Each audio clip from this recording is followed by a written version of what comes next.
Assalamualaikum warahmatullahi wabarakatuh. Ketemu lagi dengan saya di Babat Nusantara. Siapa yang lebih dulu mendiami Jawa, Sunda atau Jawa? Persoalan itu masih menjadi teka-teki yang belum terpecahkan hingga saat ini. Tak mudah mengurai asal-usul yang mungkin telah terjadi jutaan tahun lalu atau sejak masa purba. Untuk memungkinkan mengetahui siapa penduduk pertama di Pulau Jawa, perkembangan manusia purba di Indonesia bisa menjadi rujukan. Tapi apapun itu teorinya, kita sepakat bahwa Sunda dan Jawa bagian dari rumpun Antronesia. Tapi mana yang lebih awal ada di Pulau Jawa, Sunda atau Jawa? Berikut ulasannya mengenai siapa yang lebih dulu mendiami Jawa. Simak video ini hingga selesai. Yang pertama, kita bisa melihat jejak manusia purba di Pulau Jawa. Penemuan manusia bumi ayu berupa beberapa potong fosil tulang paha, rahang serta akar gigi manusia purba. Fosil tersebut diperkirakan berumur 1,8 juta tahun atau 300.000 tahun lebih dibanding Homo erectus dari Sangiran, Sragen yang juga berada di wilayah Jawa Tengah. Fosil Homo erectus Sangiran 17 dan Homo erectus Kul 9 merupakan contoh fosil yang ditemukan di Pulau Jawa. Fosil itu ditemukan tepatnya di Desa Pucung dan Desa Tanjung Sangiran. Kerangka atau tulang belulang manusia purba lainnya terus ditemukan di Jawa Tengah dan Jawa Timur, di antaranya penemuan fosil manusia purba. Yang kedua, kita bisa melihat dari migrasinya. Siapa yang lebih dulu mendiami Jawa, Sunda atau Jawa? Juga dilihat dari kisah suku Jawa, bahwa nenek moyang mereka mulai berdatangan pada 450 sebelum Masehi hingga 78 Masehi. Konon mereka yang mendarat pertama kali di daerah Banten tak mampu bertahan lama mendiami daratan Pulau Jawa. Bukan hanya karena ganasnya gangguan dari makhluk-makhluk berbentuk aneh, namun juga binatang-binatang buas. Sekitar 500 tahun berikutnya, penguasa kerajaan Kling yang bernama Brahmaniwati berhasil menaklukkan Pulau Jawa. Kapal-kapal penuh dengan penduduk desa dibawa ikut serta. Mereka dan keturunannya inilah yang menjadi cikal bakal kerajaan Pajajaran di Jawa Barat. Kemudian yang ketiga, kita bisa melihat dari kerajaan tertua. Suku Sunda telah melahirkan peradaban besar di Nusantara. Keberadaan kerajaan Salaka Negara pada abad kedua hingga akhir abad ketiga Masehi menjadi salah satu bukti suku Sunda memiliki pengaruh besar di Nusantara. Salaka yang berarti perak dan Nagara yang memiliki arti kerajaan. Kerajaan Salaka Negara diyakini sebagai leluhur suku Sunda, karena wilayah peradaban keduanya sama persis. Kerajaan Salaka Negara bermula ketika seorang pedagang dari India bernama Dewa Warman yang menikah dengan putri penguasa Sunda Akitirem. Akhirnya dia menetap di Pulau Jawa dan diteruskan pada keturunannya. Lalu pada tahun 358 Masehi baru muncul kerajaan Tarumanegara yang didirikan oleh Jayasingha Warman pada 358 Masehi. Penerusnya adalah Punawarman yang memindahkan pusat pemerintahan dari Jayasinghapura ke tepi Kali Gomati atau Bekasi yang diberi nama Sundapura atau Kota Sunda. Demikianlah ulasan mengenai siapa yang lebih dulu mendiami Jawa, Sunda atau Jawa. Jawabannya kembali kepada Anda. Mana yang akan menjadi patokan, apakah berdasarkan penemuan fosil manusia purba atau kerajaan tertua di Nusantara? Suku Sunda, asal-usul dan sederet fakta menarik lainnya. Suku Sunda adalah etnis mayoritas yang hidup di Provinsi Jawa Barat dan Banten. Asal-usul suku Sunda diketahui berasal dari bangsa Antronesia. Jumlah suku Sunda sempat berkurang melebihi 33 juta jiwa. Hal ini terjadi karena banyak faktor. Salah satunya adalah transmigrasi penduduk. Kata Sunda dalam bahasa Jawa kuno berarti suci dan murni. Adapun dari bahasa Sanskerta, Sunda berarti putih dan berkilauan. Asal-usul suku Sunda bermula dari keturunan bangsa Antronesia atau ras Mongoloid. Ras ini berasal dari Taiwan dan Nawai. Nenek moyang mereka kemudian melakukan migrasi menuju Filipina hingga sampai di Pulau Jawa. Peristiwa ini terjadi sekitar 1500 tahun sebelum Masehi. Ada pula versi lain yang menyebutkan jika suku Sunda berasal dari Sundalandia yang merupakan ras di semenanjung Cekungan Besar. Cekungan tersebut kini membentuk Selat Malaka, Laut Jawa, serta Selat Jawa. Fakta menarik tentang suku Sunda. Suku Sunda memiliki sejumlah fakta menarik yang membuatnya mudah dikenal oleh masyarakat lain. Adapun sejumlah fakta tersebut adalah sebagai berikut. Yang pertama, kesulitan mengucapkan huruf F.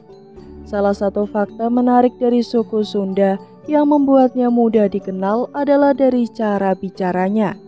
Pada umumnya, suku Sunda kesulitan untuk mengucapkan huruf F, sehingga mereka menggantinya dengan pelafalan huruf P. Kejadian ini terjadi secara turun-temurun, bahkan masih banyak dijumpai hingga sekarang. Lalu yang kedua yaitu menyukai lalapan. Fakta menarik suku Sunda berikutnya adalah menyukai lalapan. Lalapan ini bisa dijumpai pada sebagian besar makanan di Sunda. Biasanya masyarakat Sunda menyantap lalapan dengan sambal. Ciri khas makanan satu ini sangat mudah dikenal jika ingin menjumpai orang Sunda. Bahkan kebiasaan makan ini seraya kurang afdol jika tidak menyantap lalapan. Yang ketiga yaitu karakteristik. Salah satu ajaran Sunda yang dilakukan secara turun-temurun adalah karakteristik masyarakat setempat. Mereka dikenal memiliki 5 watak yang diajarkan oleh nenek moyang dahulu. Adapun kelima watak tersebut adalah cager atau sehat jasmani dan rohani, benar, dapat dipercaya, bager, mengasihi sesama, singer, tidak ceroboh dan pintar, memiliki kemampuan belajar yang baik. Lalu yang terakhir yaitu bahasa Sunda. Untuk berkomunikasi sehari-hari, masyarakat Sunda menggunakan bahasa Sunda. Bahasa ini memiliki logat yang khas dan cenderung dilafadzkan secara cepat. Bahasa Sunda umumnya bisa dijumpai pada masyarakat Jawa Barat hingga Banten. Selain itu, bahasa Sunda juga memiliki beberapa dialek tergantung wilayahnya masing-masing. Asal-usul suku Jawa. Orang Jawa harus tahu ini.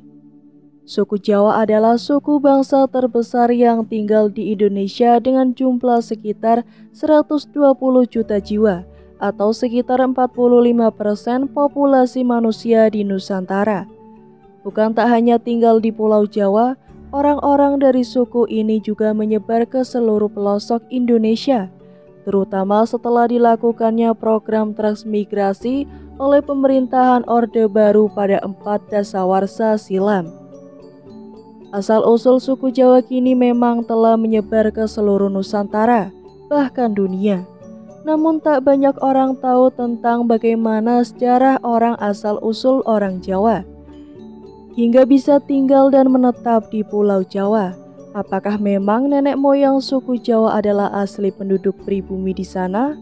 Ataukah mereka berasal dari belahan bumi lain yang datang dan menjadi pendatang? Untuk lebih jelasnya berikut ini ada beberapa teori yang menjelaskan tentang bagaimana sebetulnya asal-usul suku Jawa di Indonesia. Teori tentang asal-usul suku Jawa yang pertama dikemukakan oleh para arkeolog. Ya, para arkeolog meyakini jika nenek moyang atau suku Jawa memang pribumi yang tinggal sejak 1 tahun yang lalu di Pulau Jawa. Berdasarkan penelitian yang mendalam, mereka telah menemukan beberapa fosil seperti Picanthropus erectus dan Homo spesies. Kedua fosil ini diperkirakan adalah manusia purba yang menjadi nenek moyang suku Jawa. Setelah dilakukan perbandingan, DNA manusia purba ini ternyata memang tidak berbeda jauh dengan manusia suku Jawa saat ini. Menurut sejarawan, berbeda dengan pendapat para arkeolog. Para sejarawan justru meyakini jika asal-usul suku Jawa berasal dari orang-orang Yunan, Cina masa lampau yang melakukan pengembaraan ke seluruh wilayah Nusantara. Pendapat ini sangat terkait erat dengan teori asal-usul nenek moyang bangsa Indonesia dan memiliki cukup banyak bukti kuat. Ada juga sebuah tulisan kuno yang berasal dari India menyebut jika beberapa pulau di Nusantara, termasuk juga Nusa Kendang, sebut Pulau Jawa pada saat itu, adalah tanah yang menyatu dengan dataran Asia dan Australia. Adapun dalam tulisan tersebut disebutkan pula bahwa seorang pengembara bernama Aji Saka adalah orang yang pertama kali menginjakkan kaki di daratan Jawa ini. Hal ini menetap bersama beberapa orang pengawalnya dan menjadikan mereka sebagai nenek moyang orang dari suku Jawa. Asal-usul nenek moyang suku Jawa juga disebutkan bahwa seorang pangeran dari kerajaan Kling bersama para pengikutnya yang tersisih akibat perebutan kekuasaan membuka lahan baru di sebuah pulau terpencil dan masih belum berpenghuni. Mereka hidup menetap dan berkoloni membentuk sebuah kerajaan baru di sana dan membangun peradabannya sendiri. Sejarah tentang asal-usul suku Jawa juga ditemukan dalam sebuah surat kuno dari Keraton Malang. Dalam surat itu disebutkan bahwa asal-usul orang Jawa dimulai ketika Raja Rum, raja dari Kesultanan Turki pada 450 tahun sebelum Masehi, mengirim rakyatnya untuk membuka lahan di pulau kekuasaannya yang masih belum berpenghuni. Para rakyat yang dikirim merasa sangat senang karena menemukan pulau yang sangat subur. Tanaman mudah hidup dan bahan pangan mudah ditemukan. Salah satu tanaman yang banyak tumbuh liar di pulau ini adalah tanaman jawi. Oleh orang-orang yang datang, nama tanaman ini kemudian dijadikan nama pulau tersebut, yaitu Pulau Jawi. Nah, itulah beberapa teori asal-usul suku Jawa. Semoga bisa semakin memperkaya khasanah budaya. Apapun sukunya, kita tetap Indonesia. Walaupun berbeda-beda, kita tetap satu jua. Sekian dari saya, jangan lupa untuk klik like, komen, subscribe channel ini agar tak ketinggalan cerita menarik lainnya. Wassalamualaikum warahmatullahi wabarakatuh.